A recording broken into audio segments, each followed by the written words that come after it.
السلام علیکم ورحمۃ اللہ وبرکاتہ۔ وعلیکم السلام۔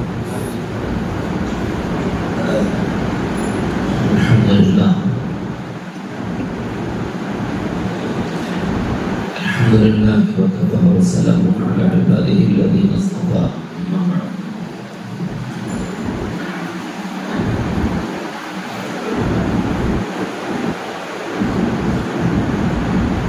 قد قال الرسول صلی اللہ علیہ وسلم: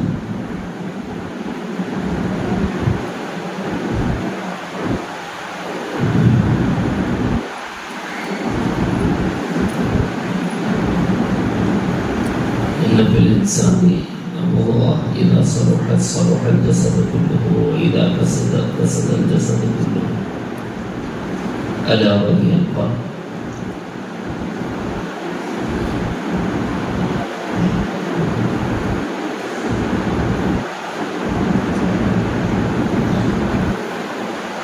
برادران اسلام اور دختران ملت،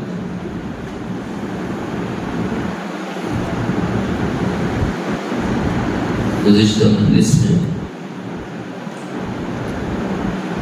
قلب وجل سے متعلق تحلیل کے اعمال بتائے گئے کہ ان اعمال کو اختیار کرنے سے قلب وجل ہوتا ہے۔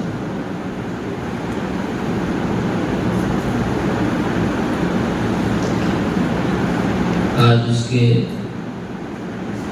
کچھ نمونے، کچھ نظیریں، کچھ مثالیں سمجھنے کے لیے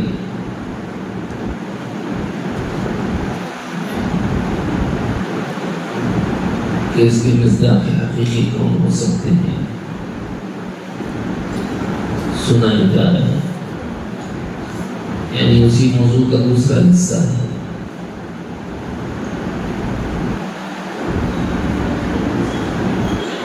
گزشتہ مجلس میں جو مضمون سنایا گیا تھا وہ سورہ انفال کی آیت نمبر 2 تھی اور سورہ حج کی آیت نمبر 35 تھی۔ ان دونوں صورتوں کی آیات کے سیاق و سباق میں کچھ مضامین وہ ہیں جس کا تعلق دیگر دوسری چیزوں کے ساتھ، مثلا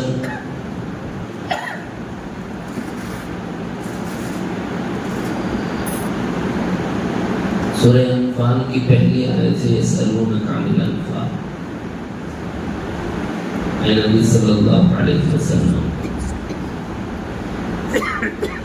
لوگ آپ سے جہاد میں حاصل ہونے والے مال سے متعلق سوال کریں۔ دراصل یہ ایک بہت بڑے جھگڑے کی وجہ بھی ہو سکتا تھا اگر امام الانبیاء نہ ہوتے اور وحی کا نزول نہ ہوتا۔ عام طور پر جب کوئی معرکہ انجام دیا جاتا ہے تو تجربہ کار لوگوں کا بولنا یہ ہوتا ہے کہ صاحب ہمارے تجربے اور ہماری صلاحیت کی وجہ سے کامیابیاں ملی تو ہمارا حصہ زیادہ ہے۔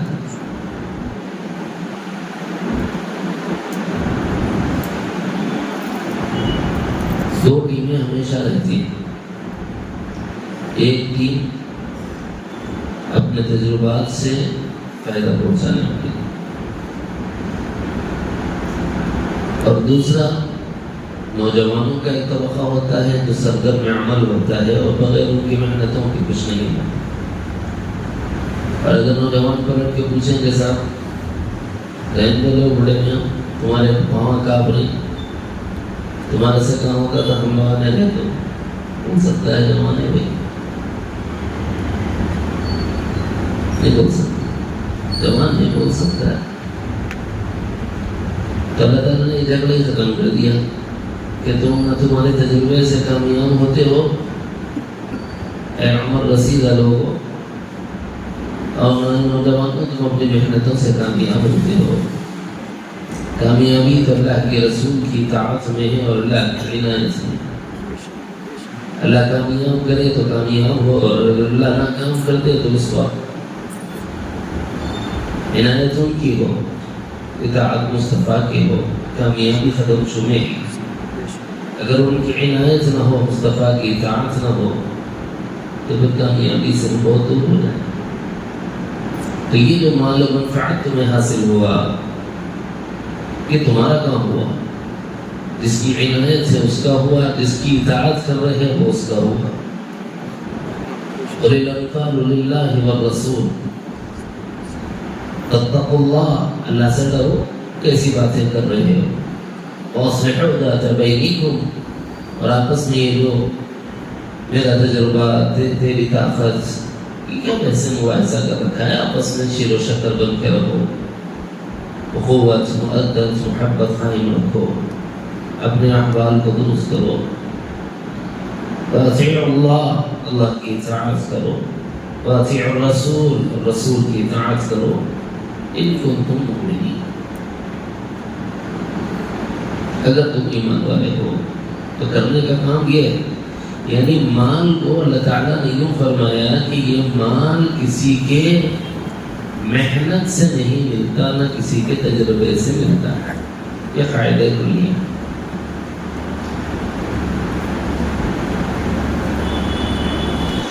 اگر محنت سے ملتا تو یہ جو ہمارا مزدور ہے نا، روزانہ صبح سے شام تک جو حمالی کرتا ہے، اینٹوں کی پوری لادی، جی کبھی گراؤنڈ سے first floor, second, third floor تک لے جاتا ہے، اس کی محنت کی ہوتی محنت کبھی بھی نہیں کر سکتے۔ اگر وہ محنت سے مالدار ہو جاتے ہیں تو ان کو مالدار ہونا چاہیے۔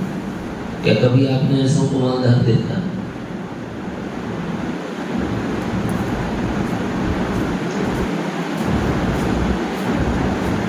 ایک آدمی ہے، انجینئر ہے، صلاحیت اچھی ہے، مشینری بنا سکتا ہے، بغیر مزدور کے اپنے تجربے سے ایسی مشین بنائے گا کہ جناب وہ نیچے سے اوپر تک سامان 10 مزدوروں کا اکیلے لے کے چلے جائے گی۔ لفٹنگ سسٹم ہے تو انجینئر، لیکن اس انجینئر کو مشین بنانے کے لیے روکڑا چاہیے، پیسے چاہیے، کہاں سے آئے گا سر؟ جب اللہ ہی نہ دے، تمہارے پاس علم اور تجربہ ہے، فائدہ کچھ نہیں، ان کے پاس طاقت ہے، فائدہ کچھ نہیں۔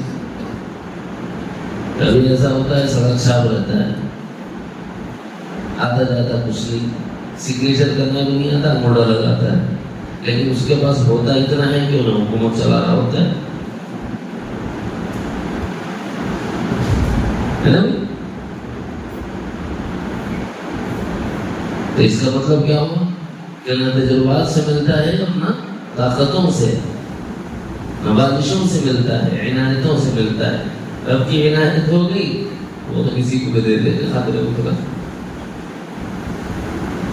ہاں اگر اطاعت نبوی آ گئی تو راضی ہو جائے، وہ تو دیتا ہے ایسوں کو بھی جس سے خوش ہوتا ہے، وہ تو ایسوں کو بھی دیتا ہے جس سے خوش نہیں بھی ہوتا۔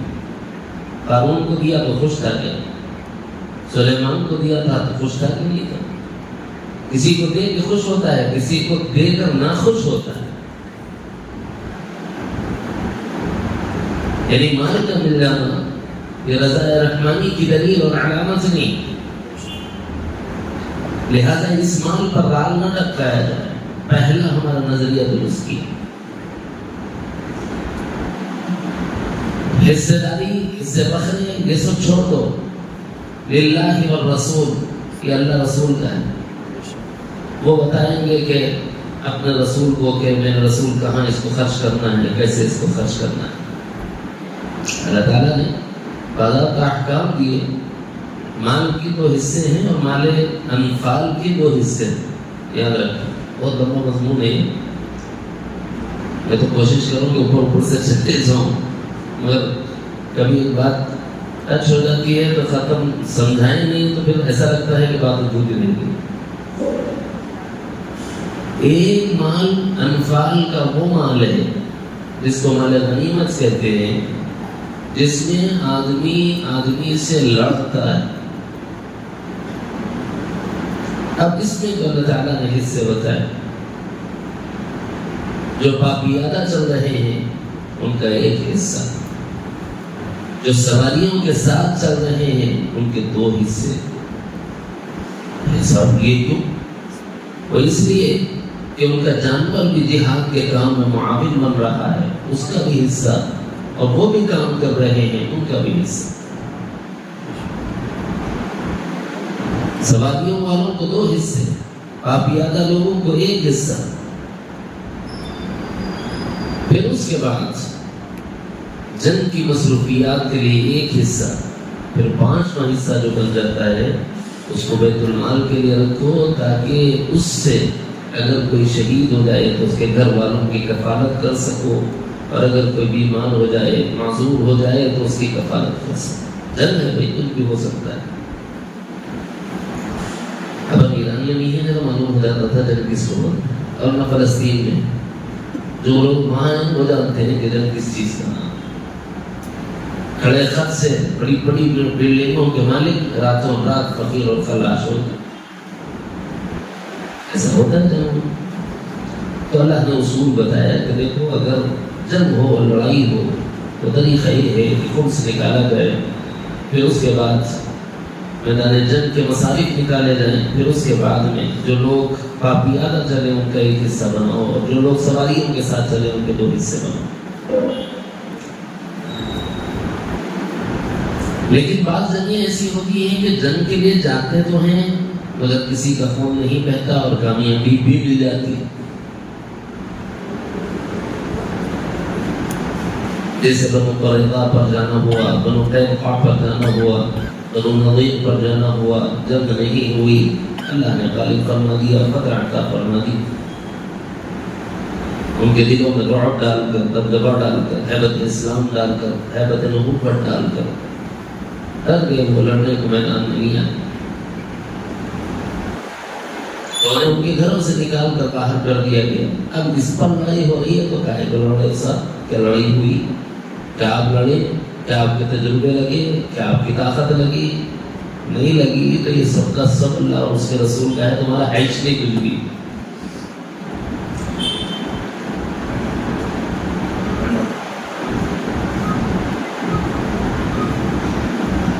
اسی مال کو مال فے کہتے ہیں، یعنی اس میں صرف اللہ اس کے رسول کا حق ہے، باقی کسی کا حق نہیں۔ جس میں لڑائی نہ ہوئی، کسی کا خون نہیں بہا، کوئی مجروح اور زخمی نہیں ہوا، کوئی تیر چلانے کی نوبت نہیں آئی، اللہ نے اپنی مدد شامل فرما دی اور غلبہ عطا فرما دی۔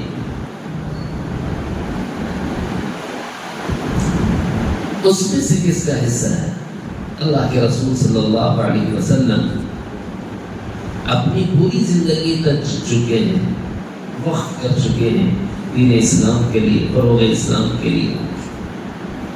جنبی آپ کی ازواج مطہرات بھی ہیں، وہ بھی آپ سے مطالبہ کریں گی، لہذا کچھ حصہ اپنی ازواج کے لیے اور کچھ حصہ آپ کے قریبی رشتہ داروں کے لیے جو ہجرت کر کے آپ کے پاس آئے ہیں، اور کچھ غریب مہاجرین اور غریب انصار کے لیے، کچھ مسافروں کے لیے، کچھ یتیموں کے لیے۔ یہ اللہ تعالیٰ نے قاعدہ دیا کہ یہ پورا بیت المال میں رہے گا، مصارف پہ اہل بیت اطہار بھی اس میں سے استعمال کریں گے۔ باغ فتن اسی میں سے ایک باغ تھا جو حضور صلی اللہ علیہ وسلم کے گھرانے کو ملا، روایت ہے یہ۔ لوگ شور شرابہ بدتمیزی، طوفان بدتمیزی کھڑا کر دیتے ہیں اور کہتے ہیں کہ علی صاحب وہ بولے حضرت فاطمہ الزہرا کو حق نہیں ملا۔ غلط بات ہے۔ نبی رحمت صلی اللہ علیہ وسلم نے ارشاد فرمایا، ہم انبیاء کی جماعت اپنے ترکے میں میراث میں مال نہیں چھوڑا کرتے۔ لا نورث درہما و دینارا، ہم درہم و دینار میراث نہیں چھوڑا کرتے۔ ہم جو چھوڑتے ہیں وہ سارا کا سارا وقف للہ، تو اللہ کے لیے وقف ہوتا ہے۔ سیدنا صدیق اکبر نے حضرت فاطمہ الزہرا کو یہ آیت مبارکہ سنائی، یہ روایت سنائی، اور سیدہ فاطمہ نے کہا کہ مجھے اللہ کے رسول کا ارشاد منظور ہے، بات ختم ہو گئی۔ ان کا مسئلہ تھا، وہ آپس میں ختم کر چکے، وہ تو اصلحوا ذات بینکم پر عمل کر چکے۔ لیکن آج جن لوگوں کو کیڑا ہوتا ہے وہ اسی میں کچھ بھی کرتے رہتے ہیں. ایسے بہت سے لوگ آپ کو ملیں گے. میرے موضوع کا حصہ اگر یہ ہوگا دبا کہ اس میں اندر جا کے کس کا کیا نظریہ ہے، کس کا کیا عقیدہ ہے، سارا بتاتا ہوں مگر کیا کروں، میرا مزاج بھی ہے.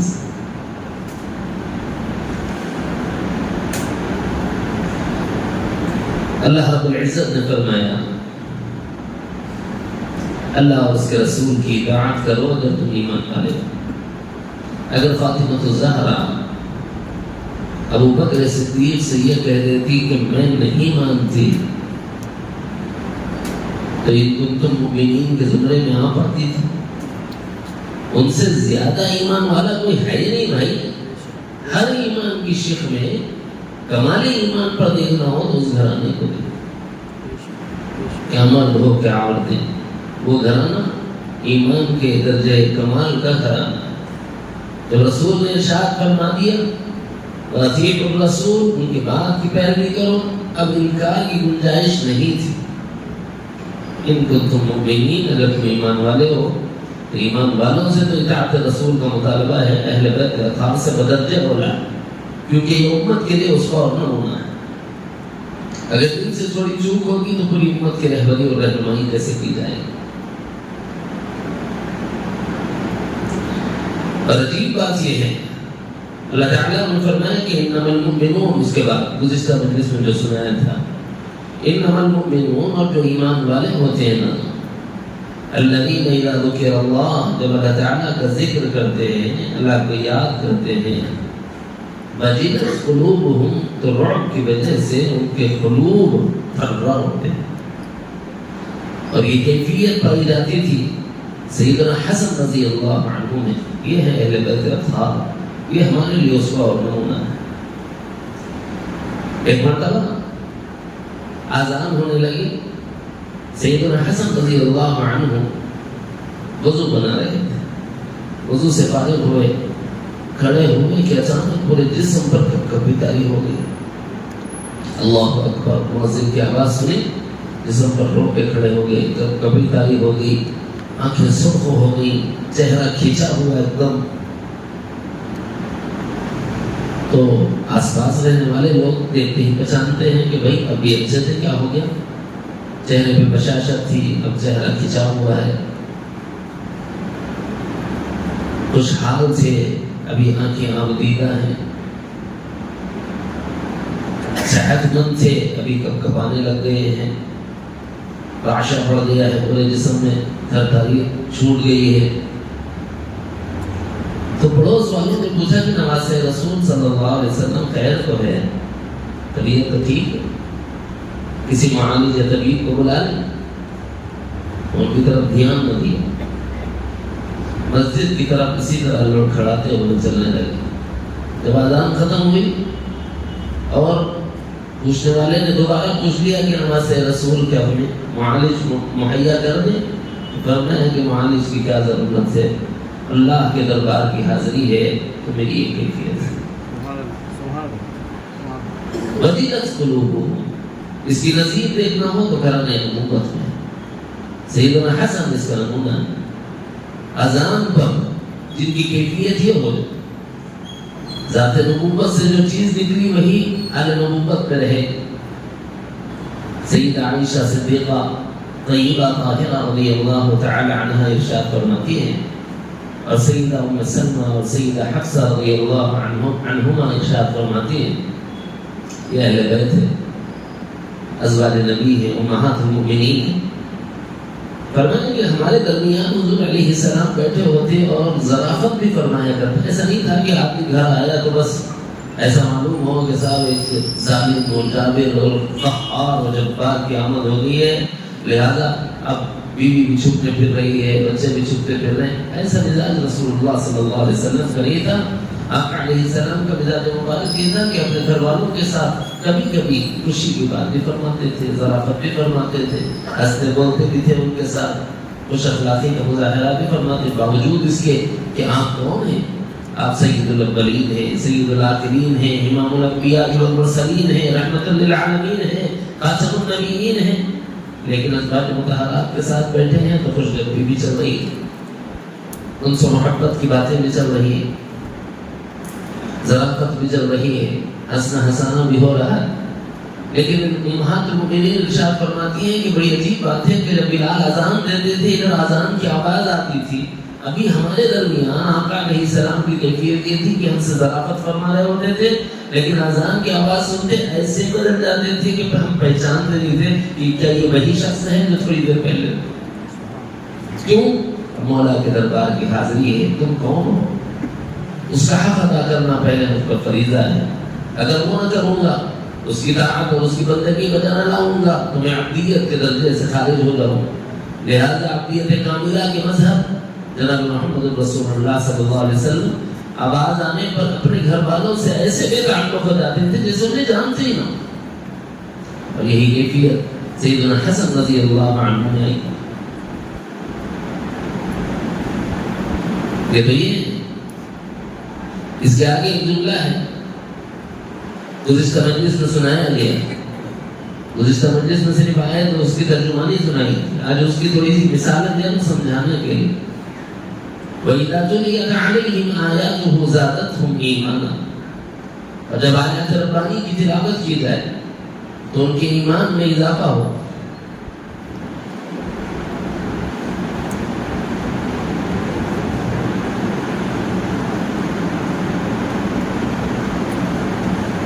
حضرت فاطمہ الزہرا رضی اللہ عنہا اللہ رب العزت نے گھرانے نبوت سے نسبت دی تھی، بیٹی لاڈلی بیٹی تھی، اور تعلق بڑا عجیب تھا۔ باوجود گھر کے سارے کام کاج کرنے کے جو آیات رسول اللہ پر اترتی تھی اس کو حفظ فرما لیا کرتی تھی۔ ہمارے بچے حافظ بننا مشکل ہے، حضرت فاطمہ الزہرا خود چکی پیس رہی ہے مگر حافظہ قرآن ہے، خود ڈول سے پانی سینچ رہی ہے مگر حافظہ قرآن ہے۔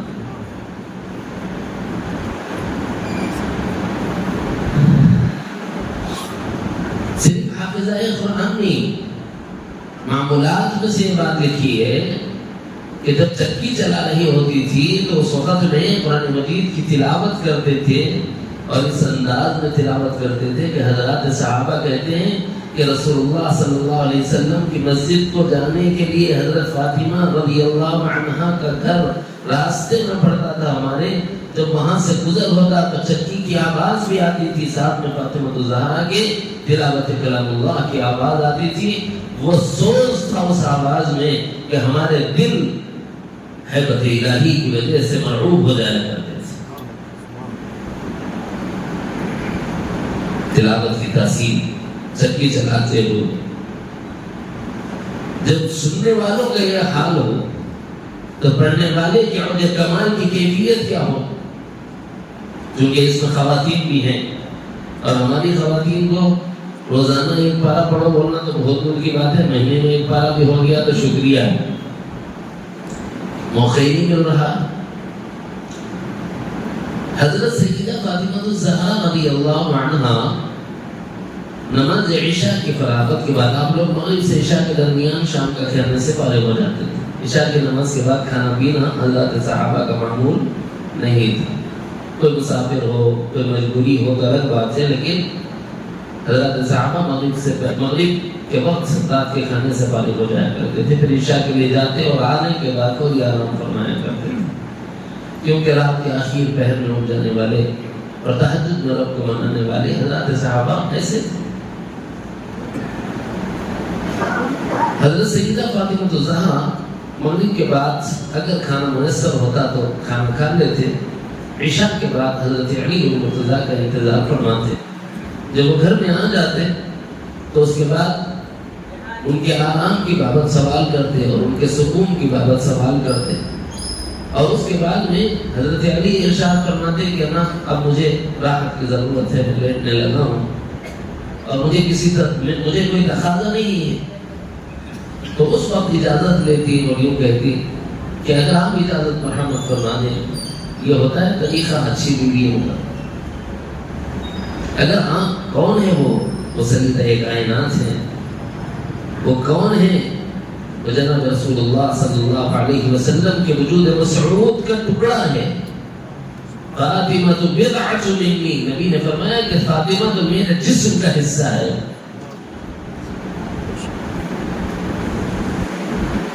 ایک مرتبہ آقا علیہ السلام نکاح کے بعد گھر تشریف لے گئے تو حضرت سیدہ نے پوچھا کہ یا رسول اللہ میرا نکاح اس سے کیا جس کے پاس مال ہے نظر. فرمایا کہ اس کے پاس مال ہے نظر مگر اس کے پاس علم ہے اور قرآن، اس لیے تمہارا نکاح اس سے کیا. علم والے سے تمہارا نکاح کیا اس لیے ان کو باب علم کہا جاتا ہے. اور دوسری طرف ان سے یہ ارشاد فرمایا کہ تم اس بات پر راضی نہیں کہ اللہ تعالیٰ نے تمہیں سیدۃ النساء اہل الجنہ فرمایا ہے. تمہارے نبی نے تمہیں اس کی بشارت دی. فرمایا کہ مجھے بس کافی. اب کس سے نکاح ہوتا ہے، دنیا کا عیش ملتا ہے نہ ملتا ہے، عالم کی عورتوں کے سردار بنا دی گئی ہوں تو اس سے بڑی سعادت کی بات میرے لیے اور کیا ہے. اب وہاں فخر و فاخر چل رہے ہیں لیکن وہ فخر و فاخر اختیاری ہے. رسول اللہ صلی اللہ علیہ وسلم چاہتے تو اچھے گھرانوں سے نسبت آئی ہوئی تھی حضرت فاطمہ کی. فرمایا کہ نہیں، میں اللہ کے فیصلے کا انتظار کروں.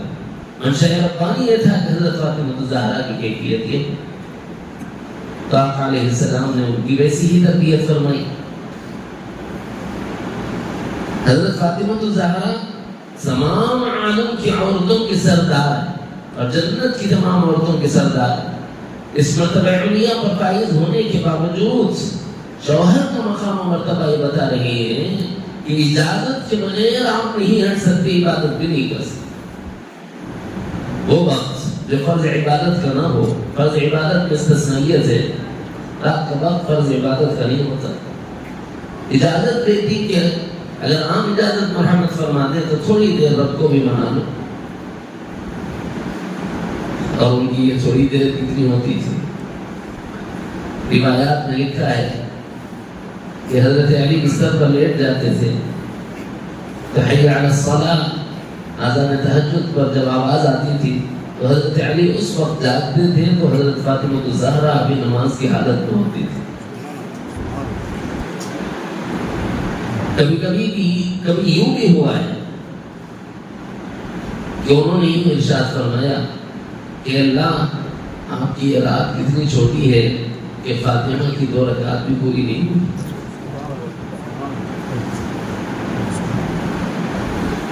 یہ کیفیت کیوں ہے؟ ادھر تلاوت کر رہے ہیں، ایمان میں زیادتی ہو رہی ہے اور ایسا تعلق بڑھ رہا ہے کہ اس قرآن کو چھوڑ کر ہٹنا اور نماز سے جلد فارغ ہو جانا ہے ہی نہیں. اس سے لگاؤ اتنا. وَإِذَا تُلِيَتْ عَلَيْهِمْ آيَاتُهُ زَادَتْهُمْ إِيمَانًا. جب ان کے سامنے تلاوتیں ہوتی تو ان کا ایمان بڑھتا تھا. اور جس چیز میں ایمان بڑھ رہا ہو وہاں سے کون ہٹے؟ اس کو سمجھنے کے لیے ایک مثال دیتا ہوں. ایک ہے مال بڑھنا اور ایک ہے ایمان بڑھنا. یہ 2 الگ چیزیں ہیں، اس کو اچھا سمجھیں. آپ نے ایک کاروبار میں انویسٹ کیا، آپ کے سامنے اس کا پروفٹ ہے. ایوری آور یعنی ہر گھنٹے آپ کے بینک بیلنس میں 10,000 روپے 15,000 روپے بڑھ رہے ہیں. اچانک آپ کا خیال ہوا کہ نہیں سامنے سے ہٹا لینا چاہیے. ہٹا لیتے کیوں نہیں ہٹا؟ کون سا بیوقوف والا مسا ہر گھنٹے 10,000 جب میرے بینک میں پیسے آ رہے ہیں تو اتنا پروفٹ کون چھوڑتے؟ ہمارا معاملہ مال کا ہے اور صحابہ اور اہل بیت اطہار کا معاملہ اعمال اور ایمان کا تھا کہ وہ یہ دیکھتے تھے کہ ہمارے اس آیت سے ایمان میں جتنا اضافہ ہوا، جو اضافہ ان کو مشاہدے میں آتا تھا، اس کی وجہ سے وہ اپنے اعمال کو نہیں چھوڑا کرتے تھے. وَإِذَا تُلِيَتْ عَلَيْهِمْ آيَاتُهُ زَادَتْهُمْ إِيمَانًا وَعَلَىٰ رَبِّهِمْ يَتَوَكَّلُونَ. اور اللہ کی ذات پر بھروسہ کہ وہ اللہ ہمیں مایوس نہیں کرے گا، وہ اللہ ہمیں محروم نہیں کرے گا. ہماری مادی اور ہماری روحانی ضرورتیں اسی کے بعد سے تکمیل پائیں کیونکہ اسی گھرانے کی یہ تعلیمات ہیں.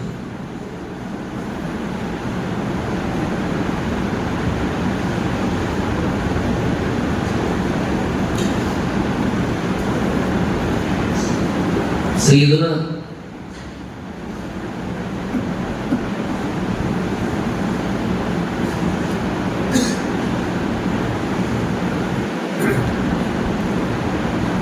ابو بکر صدیق رضی اللہ عنہ،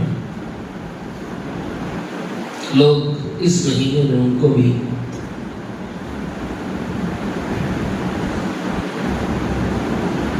برا بھلا کہتے ہیں. بس آپ سوچ رہے ہوں گے کہ صاحب اہل سنت تو کوئی بھی نہیں ہوتا، بس اچھا سمجھ رہے ہیں، صحیح سمجھ رہے ہیں، کیونکہ جو اہل سنت ہوتا ہے اس کا موقف یہ ہوتا ہے کہ حضرات شیخین کے بارے میں غلط نہیں ہوتا، لیکن اہل بیت اطہار کی طرف نسبت کر کے اپنی شیخین کو برا بھلا کہنے والے، ران تعان کرنے والے بھی موجود ہیں. تو ہمیں اسی طرح سمجھ لینا چاہیے. توکل کے معاملے میں حضرت ابو بکر صدیق کے مقام کو کوئی نہیں پہنچ سکتا.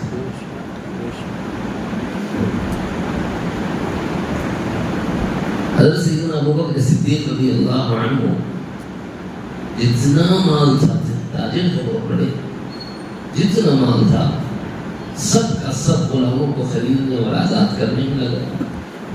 ایک مرتبہ ابو قحافہ نے پوچھا کہ اگر تم نوجوان غلاموں کو خریدتے اور آزاد کرتے تو شاید وہ تمہاری کسی مصیبت میں، تمہاری ضرورت میں کام آ جاتے. تمہیں یہ کیا وغیرہ کر رکھا ہے کہ کمزوروں کو خریدتے ہو، آزاد کر دیتے ہو، عورتوں کو خریدتے ہو، آزاد کر دیتے ہو، وہ کبھی تمہاری مصیبت میں تمہاری ہمنوائی کو کھڑے ہونے کے قابل نہیں. اللہ تعالیٰ نے فرمایا کہ تمہارا گمان ہے کہ یہ خرچ کرنے والا اس غرض سے کر رہا ہے نا، ان سعیکم لشتى فاما من اعطى واتقى وصدق بالحسنى. اس کا یہ سارا جو کام ہے اللہ کی رضا اور خوشنودی کے لیے. اور پھر عجیب بات یہ ہے کہ جب ان کے والد ابو قحافہ نے بولا کہ اولاد کے لیے کیا چھوڑا ہے، تو ٹھیکریاں رکھ کر کے اس کپڑے میں بند کر کے اوپر سے ہاتھ پھیرا. والد کی نگاہیں کمزور ہو گئی تھی، نظر نہیں آتا تھا، تو ہاتھ کے اشارے سے مس کر کے بتا دے کوئی اتنا پڑا ہوا ہے، کیوں فکر کر رہے ہو، یہ سب اولاد کے لیے. حالانکہ اس میں تھا کچھ نہیں، ٹھیکریاں پتھر کے ٹکڑے. یہ یقین کہ میں جس دین کے لیے اپنا مان لگا رہا ہوں وہ ضائع ہونے والا نہیں. اللہ کی جانب سے نوازا جاؤں گا، آسانی اللہ تعالیٰ میرے لیے میسر فرما دے گا.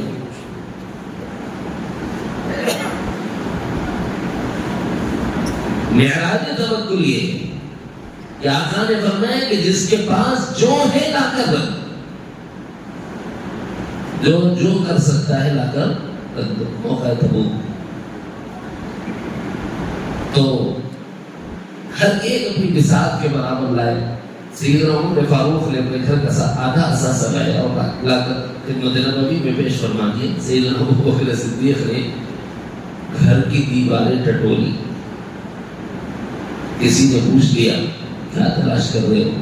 کہا کہ آقا نے تیسری مرتبہ اعلان فرمایا ہے، جو تھا وہ تو لے گیا، لیکن وہاں مجھے یاد آیا کہ ایک سوئی تھی دیوار میں لگی ہوئی تھی، کہیں وہ رہ نہ جائے اور حضور کے ارشاد خالی ہو جائے، وہ دینے کے لیے آئے. جب ان سے پوچھا گیا کہ گھر میں کیا چھوڑا، فرمایا کہ میرے لیے اللہ اور اس کا رسول کافی ہے. یہ ہے توکل. وعلی ربہم یتوکلون، وہ اپنے رب پر ایسے توکل کرنے والے. اللہ رسول کافی ہے، باقی یہ مال رہتا ہے رہے، نہ رہتا ہے نہ رہے.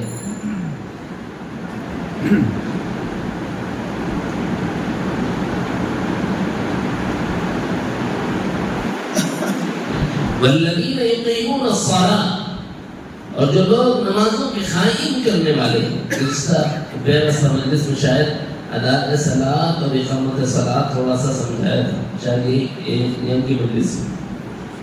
اداء صلاۃ اس میں اس نماز کو کہتے ہیں جس میں صرف فرائض ادا کیے جاتے ہیں، فرائض واجبات ادا کیے جاتے ہیں. یہ نماز ادا کر لی گئی، انہیں فتویٰ دے دیتے ہیں اسی پر ہو گیا نماز سے. اقامت صلاۃ اس کا نام ہے.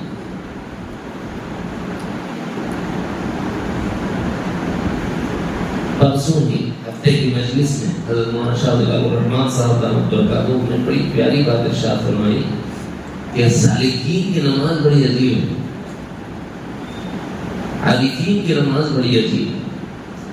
ان کے پاس تن کی نماز ہے، ان کے پاس نفس کی نماز ہے، ان کے پاس قلب کی نماز ہے، ان کے پاس روح کی نماز ہے، ان کے پاس سر کی نماز ہے، ان کے پاس خفی کی نماز ہے، اور ان کے پاس اخفا کی نماز ہے۔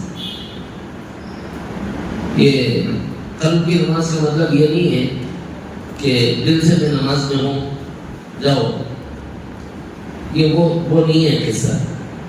یعنی آدمی کا جسم بھی حاضر ہو، دل بھی موجود ہو، خیالات سے پاک، نفس اللہ کے حکم کے آگے جھکا ہوا ہو، سرکشی نہ دکھا رہا ہو، یہ نفس کی نماز۔ قلب دل کی میلان کے ساتھ، محبت قلبی کے ساتھ اللہ کی بندگی بجا رہا ہو، یہ قلب کی نماز۔ اور اس نماز میں سرور اور انبساط ہو، یہ روح کی نماز۔ اس سے آگے سر کی نماز، خفی کی نماز اور اخفا کی نماز تو یوں سمجھے کہ ایک بندہ نماز پڑھ رہا ہوتا ہے اخلاص سے اللہ کے لیے، باقی اس کی غرض و غایت کچھ نہیں ہوتی، سمجھ لو کہ یہ سر کی نماز۔ اس سے آگے خفی کی نماز کیا ہے؟ خفی کی نماز یہ ہے کہ میرے اللہ مجھے دیکھ رہے ہیں، اور مرتبہ اخفا والے کی نماز یہ ہے کہ میں اللہ کو دیکھ رہا ہوں۔ اور یہ نماز تھی علی المرتضیٰ کی، اور یہ نماز تھی محمد الرسول اللہ، اور ایسی ہی نماز کے بارے میں فرمایا الصلاۃ معراج المؤمنین، کیونکہ معراج میں حضور نے اللہ کو دیکھا تھا، اور نماز میں بندہ اللہ کو دیکھ رہا ہوتا ہے۔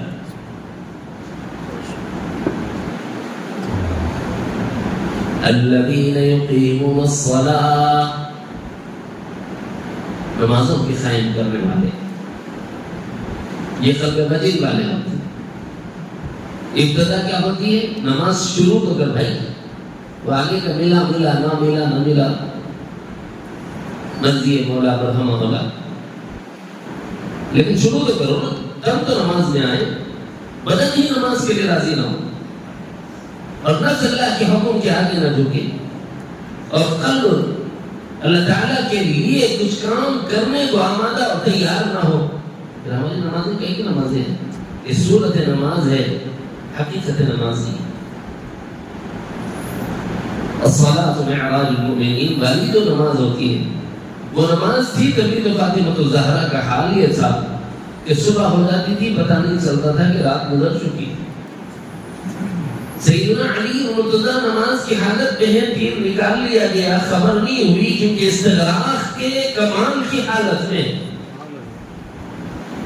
اسی معراج میں عاشق و معشوق ایک دوسرے کو دیکھ رہے ہو تو دل کی کیا خبر ہوتی ہے۔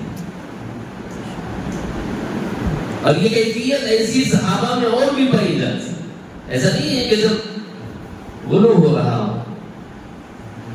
سید عالم جناب محمد رسول اللہ صلی اللہ علیہ وسلم نے جوانب مدینہ میں ایک دستہ متعین فرمایا تھا، یعنی شہر مدینہ کے باہر ایک دستہ متعین فرمایا۔ یہ عدت کے موقع پر حفاظت کے لیے جب سپاہیوں کو اطراف و اکناف میں پھیلا دیا جاتا ہے کہ تم مشرق میں نگرانی کرو، تم مغرب میں نگرانی کرو، تم شمال و جنوب میں نگرانی کرو، دیکھو کہیں کوئی دشمن حملہ آور نہ ہو جائے اور ہم غفلت میں رہ جائیں، ہم سونے میں اور ہم کھانے میں رہ جائیں اور دشمن ہم پر چڑھا جائے۔ ایسا نہ ہو، دور سے ہی نکاح پڑتے ہی تمہارا کام ہے ایک آدھ تیر آگ لگا کر کے اوپر چلا دینا، جس سے ہم سمجھ جائیں گے، دور ٹھہراتے تھے جس سے ہم سمجھ جائیں گے کہ صاحب دشمن حملہ آور ہونے کو ہے، لہذا ہمیں تیاری کا موقع مل جائے گا۔ تو کچھ لوگوں کو یہاں سے اس تیر کو دیکھنے کے لیے بٹھاتے اور کچھ لوگوں کو پہرے کے لیے بٹھاتے۔ تو صحابی نبی اکرم صلی اللہ علیہ وسلم نے پہرے کے لیے صحابہ کو متعین فرمایا۔ جنگ کے موقع پر صحابی کہنے لگے یار کوئی آ ہی نہیں رہا، آئے تو دو چار دھمکاتے تھے، پھر اس کے بعد اپنا کام کر لیتے تھے۔ ہوتا نا انتظار میں آدمی کا انتظار ہوتا ہے، دم نکل جاتا ہے، ایک ایک منٹ بھاری گزرنے لگتا ہے۔ لیکن صحابہ کو ایسا عشق تھا نماز کے ساتھ.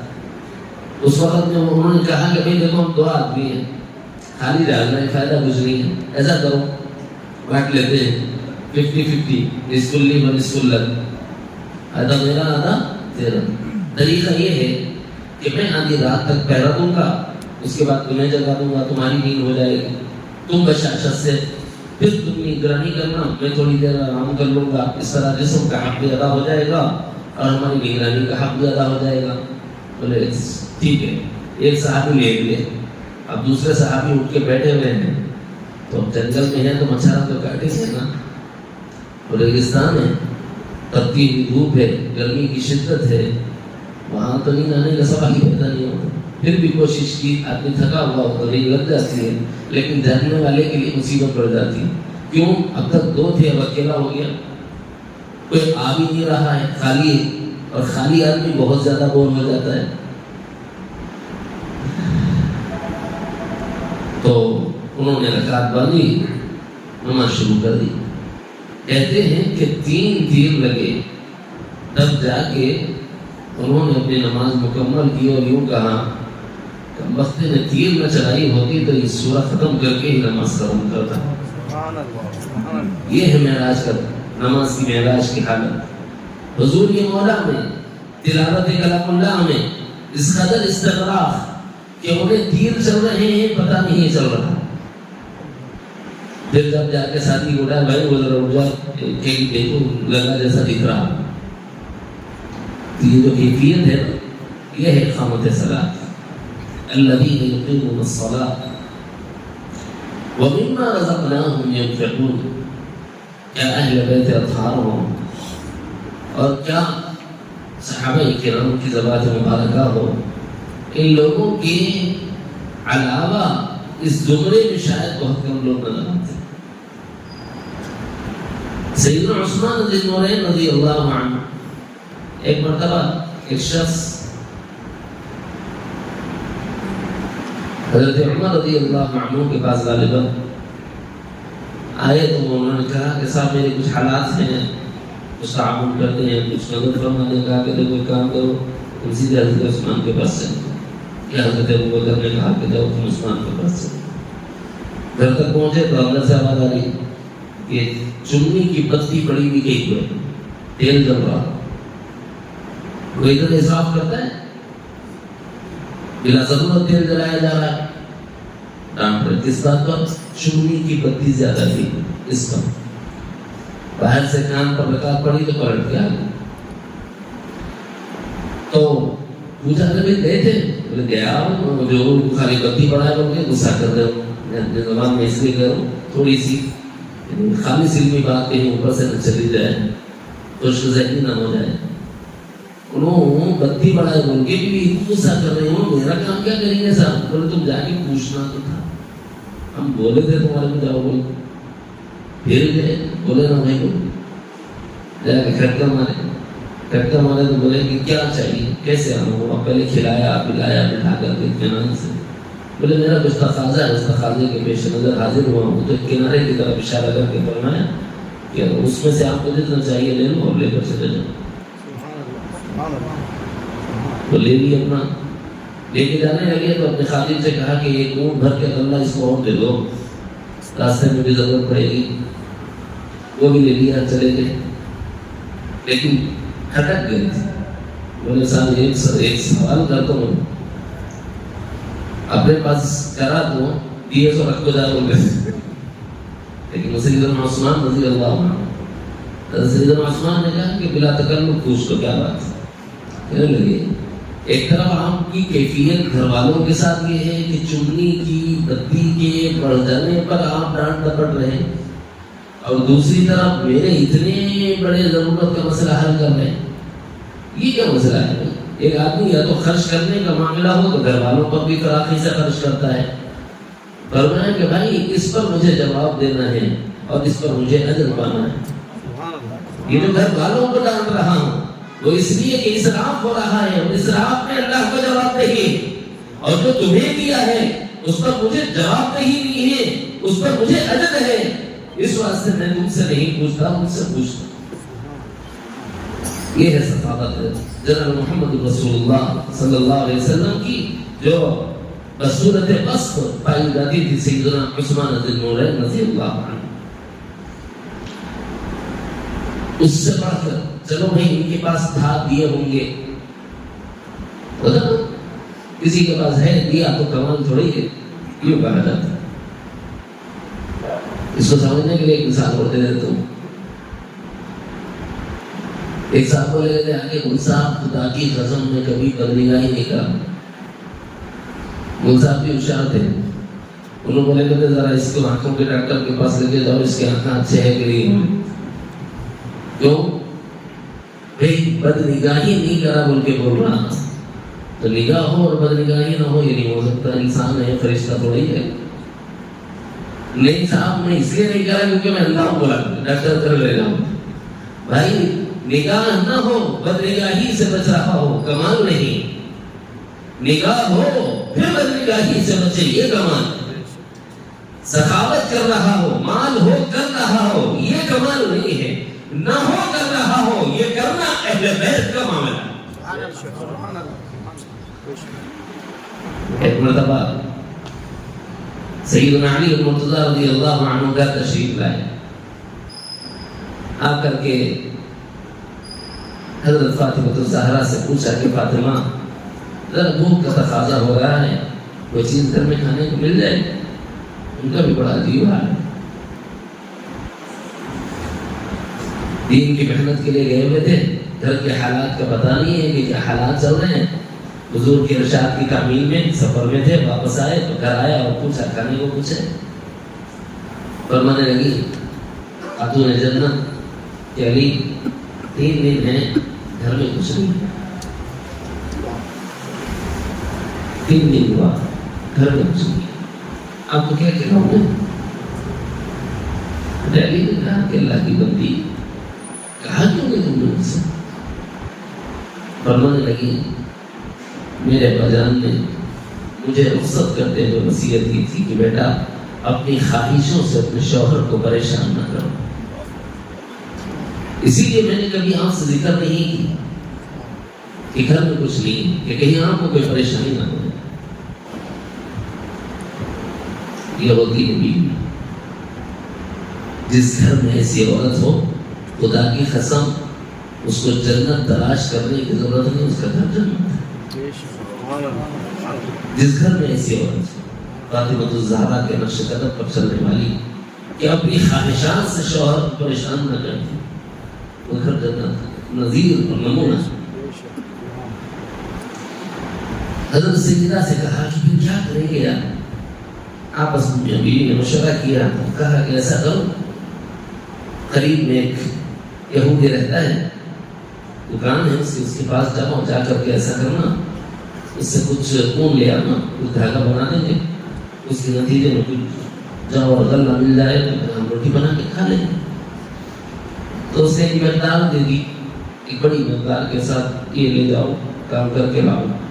اگر اتنا کرو گے 3 حصے کر دیے، اتنا کرو گے تو 2 سیر جو دوں گا طے ہو گیا. یعنی 6 سیر میں بات طے ہوگی. ایک مثال سمجھیے، اس کو کم زیادہ ہو سکتی ہے مقدار وزن کی پیمانے میں. میں مثال دے رہا ہوں سمجھانے کے لیے. آج 2 سیر، کل 2 سیر، پرسوں 2 سیر، یوں پکڑ لو، کیونکہ اس میں بنی جو تھی نا روٹیاں،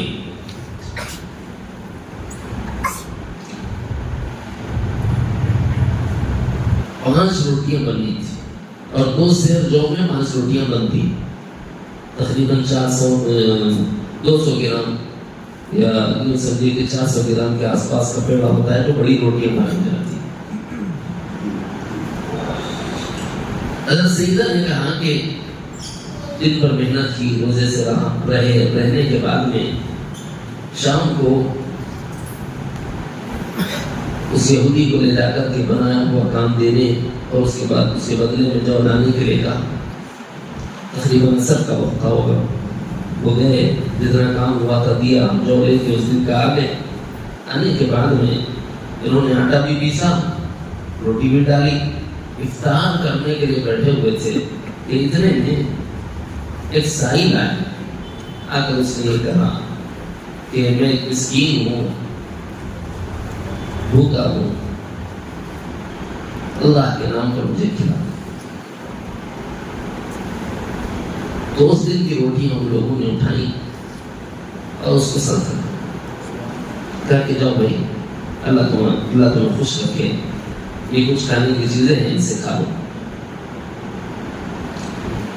دوسرے دن پھر فاتحے سے روزہ ہو گیا، یعنی کھائی کچھ نہیں، پانی پیا، سحری ہو گئی اور پھر روزہ شروع۔ دوسرے دن پھر روٹی ڈالی اسی طرح کر کے، کچھ دھاگا بنایا، کچھ اون بنایا، لے جا کر دیے، پھر جو لایا پیسا اور روٹی بنا کے افطار کرنے لگے۔ ایک دروازے پہ دستک کہنے والے نے کہا کہ میں ایک یتیم ہوں، مجھے اللہ کے نام پر کھلا دیجیے۔ اہل بیت اصحاب نے وہ روٹی اس دن کی بھی اٹھائی اور صدقہ کر۔ تیسرے دن پھر روزہ ہو گیا، پہلے 3 دن سے روزہ چل رہا تھا نا، پھر یہ تیسرا دن یعنی 6واں دن ہے، صرف پانی سے 2 دن کے روزے ہو چکے۔ 6ویں دن یعنی تیسرے دن معاملہ ہونے کے بعد پھر روٹی کی تیاری ہوئی، باقی اب جتنا مال تھا وہ لے جا کر کے دے دیا بنا کر کے، پھر جو لایا اور پیس کر کے افطار کے وقت روٹی ڈال کر افطار کرنے کے لیے بیٹھے تھے۔ ایک قید سے آزاد ہو کر ایک شخص آیا اور اس نے کہا کہ میں قیدی تھا، اللہ نے آزادی نصیب فرمائی، اے اہل بیت اصحاب میں بھوکا ہوں، مجھے کچھ کھانے کو دے دو، بڑی آس لے کر تمہارے دروازے پہ آیا ہوں۔ تو ان لوگوں نے اپنی روٹی اٹھائی اور دے دی۔ علماء امت نے لکھا ہے کہ اللہ کی محبت میں ان سے سچا کوئی نہیں۔ یہی وجہ ہے کہ جب تیسرا دن اس حال میں گزر گیا نا ان کا، اللہ نے قرآن مقدس کی آیات اتاری اور یہ ارشاد فرمایا وَيُطْعِمُونَ الطَّعَامَ عَلَىٰ حُبِّهِ مِسْكِينًا وَيَتِيمًا وَأَسِيرًا۔ یہ اللہ کی محبت میں مسکین کو کھلانے والے۔ میرا سوال سمجھ آیا؟ عثمان سخاوت کر رہے ہو، ہے کر رہے ہو، علی واقع ہے پھر بھی سخاوت کر رہے ہیں، فاطمہ نہیں ہے خود بھوکے ہیں پھر بھی سخاوت ہو رہی، اپنی روٹیاں دے دی، اپنے شوہر کی روٹیاں دے دی، اپنے گھر کے بچوں کی روٹیاں دے دی، خود فاقوں میں رہے۔ یہ ہے کمال۔ اسی لیے اللہ تعالیٰ نے فرمایا وَيُطْعِمُونَ الطَّعَامَ عَلَىٰ حُبِّهِ مِسْكِينًا وَيَتِيمًا وَأَسِيرًا۔ اور جانتے ہو دنیا میں 2 طرح کے لوگ ہوتے ہیں، کبھی کوئی کام کرتے ہیں تو بڑے قرض مند ہو جاتے ہیں، غرض ہوگی تو کام کریں گے، غرض نہیں ہوگی تو کام نہیں کریں، لیکن اس گھرانے سے زیادہ مخلص تمہیں کائنات میں کوئی نظر نہیں آئے گا۔ انما نطعمکم لوجہ اللہ، ان کا اس مسکین کو کھلانا، اس یتیم کو کھلانا، اس اسیر کو کھلانا فقط اللہ کے لیے ہے، اور یہ شہادت اللہ کی۔ انما نطعمکم لوجہ اللہ، صرف اتنا ہی نہیں کہا کہ مخلصین ہیں، لا نريد منکم جزاء، ان کا ارادہ یہ بھی نہیں تھا کہ تم تھینک یو بول دو، تم سے کسی بدلے کی امید رکھ کے اہل بیت نے تمہاری خدمت نہیں کی، ولا شکورا، نہ تم سے جزا کی آس ہے اور نہ تم سے شکریہ کی توقع ہے اس اہل بیت۔ وَمِمَّا رَزَقْنَاهُمْ يُنْفِقُونَ، یہ ہے حقیقی انفاق کرنے والے۔ ہم سمجھ رہے کہ صاحب ہم بہت بڑا تیر مار لیے نا، قلب وجن والے وہ ہوتے ہیں جو ان آثار، ان نظائر، ان امثلہ، ان مثالوں کو سامنے رکھ کر اپنے کو اس درجے پر لے جانے کی محنت کرنے والے ہوتے ہیں۔ لوجہ اللہ، خشیت الہی کی وجہ سے کرنا، خوف خدا کی وجہ سے کرنا، رب کے ڈر کی وجہ سے کرنا، یہ کیفیت مطلوب ہے ہر ایمان والے سے، اور جب یہ کیفیت کسی ایمان والے کی بنتی ہے تب قلب وجل کہلاتا ہے، ایسے ہی قلب وجل نہیں کہلاتا۔ یہ آیتوں کا وہ حصہ ہے کہ جس کے بارے میں، جس کے اندرون میں یہ صفات ہو، ان کے بارے میں اللہ تعالیٰ نے فرمایا اولئک هم المؤمنون حقا، حقیقتاً سچے پکے ایمان والے جو ہوتے ہیں ان کی صفات ایسی ہوا کرتی۔ صرف ترجمہ کر دیا تھا تو سمجھ نہیں آیا تھا، اس لیے آج پوری مجلس کو اس کی فہمائش کے لیے کھول دیا مثالوں کے ذریعے سے۔ ایسے ہی لوگوں کے لیے اللہ نے فرمایا لَهُمْ دَرَجَاتٌ عِنْدَ رَبِّهِمْ، اللہ کے پاس ان کے لیے بلند درجے ہیں۔ کتنے بلند ہوں گے؟ اتنا بلند درجہ ہے کہ حضور نے فرمایا کہ ابھی تیرا گھر میرے گھر کے سامنے ہوگا۔ اولئک لهم درجات عند ربهم، حضور نے فرمایا کہ بیٹی جنت کی عورتوں کی سردار ہوگی۔ اولئک لهم درجات عند ربهم، اللہ کے نزدیک ان کے مراتب بلند ہیں۔ کس کے؟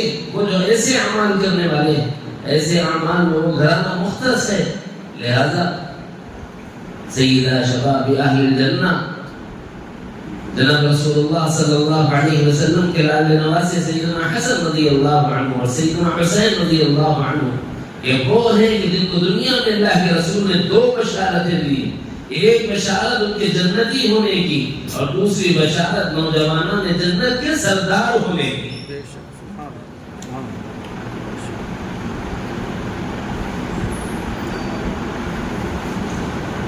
اس کے بعد والی آیت میں جس چیز کا تقاضا ہے قلب وجل میں، وہ ہے اللہ رب العزت کی توحید خالص، اور یہ توحید خالص ملی ہی اس گھرانے سے ہے ساری کائنات، اور اس توحید خالص کے پہنچانے والے اس گھرانے کی عظمت کے بعد حضرات صحابہ کرام رضوان اللہ تعالی علیہم اجمعین ہیں۔ اگر حضرات صحابہ نہ ہوں تو پھر یاد رکھنا یہ دین ہم تک آ بھی نہیں سکتا۔ سارے صحابہ ہمارے لیے اسوہ، نظیر، نمونہ، آئیڈیل کیوں ہے؟ بہت لمبی تفصیل ہے، کل مکتب میں سنایا تھا، وہاں محمد صاحب نام برکاتہ نے ارشاد فرمایا کہ وہ بات کل مجلس میں سناؤں، مگر حضرت بولے سے بات ایک بھی نہیں، ایک آدھ آئی ہوں گی، مگر اصل موضوع آیت نہیں، آئندہ اگر ذہن مسترف گیا تو انشاءاللہ سنا دوں گا، کیونکہ محرم کا مہینہ بھی چل رہا ہے، بہت سی حکمتیں ہیں اس موضوع کی۔ اس وقت ضمن سے اس بات اتنی بات ذہن میں رکھی کہ ہمارے لیے صحابہ آئیڈیل اور نمونہ کیوں ہیں، ان کے علاوہ کوئی اور کیوں نہیں ہے اس درجے کا؟ فرمایا اس لیے کہ جن آنکھوں نے اللہ کو دیکھا ان آنکھوں کو صحابہ نے دیکھا، اس لیے اللہ تعالیٰ نے صحابہ کا وہ مرتبہ رکھا کہ پوری امت پر ان کی اتباع لازم کی۔ ایمان میں ان کے جیسا ایمان، اعمال میں ان کے جیسے اعمال، معاملات میں ان کے جیسے معاملات، عبادات میں ان کے جیسی عبادات، اخلاق میں ان کے جیسے اخلاق، تہذیب و تمدن میں ان کی تہذیب، ان کا کلچر۔ اگر یہ ہے تو ہم کامیاب، اور اگر یہ نہیں ہے تو ہم کامیاب ہوئی نہیں سکتے۔ ایمان میں ایک مثال لیں، آمنوا کما آمن الناس، اللہ نے فرمایا کہ تم ایمان لاؤ ان صحابہ کی طرح ایمان لاؤ۔ ہمارے لیے ایمان و نمونہ حضرات صحابہ بنائے گئے ہیں۔ بقیہ حصہ انشاءاللہ اگلی مجلس میں سنانے کی کوشش کروں۔ تو توحید خالص ہم تک کیسے پہنچی؟ صحابہ کے ذریعے سے۔ لوگ یہ چاہتے ہیں کہ ہماری توحید کو مجروح کر دے۔ توحید دو طرح کی مطلوب ہے، اشارات لے لو، تفصیل آئندہ مجلس میں لے لو۔ ایک اللہ کے معاملے میں توحید چاہیے، اور ایک مصطفیٰ کے معاملے میں توحید چاہیے۔ اللہ کے جیسا کوئی نہیں، لیسا کمثلہ شیء، اور مصطفیٰ کے جیسا بھی کوئی نہیں۔ وہی مقصد کائنات و مقصود کائنات ہے۔ اللہ رب العزت نے ان کو وہ مقام دیا ہے۔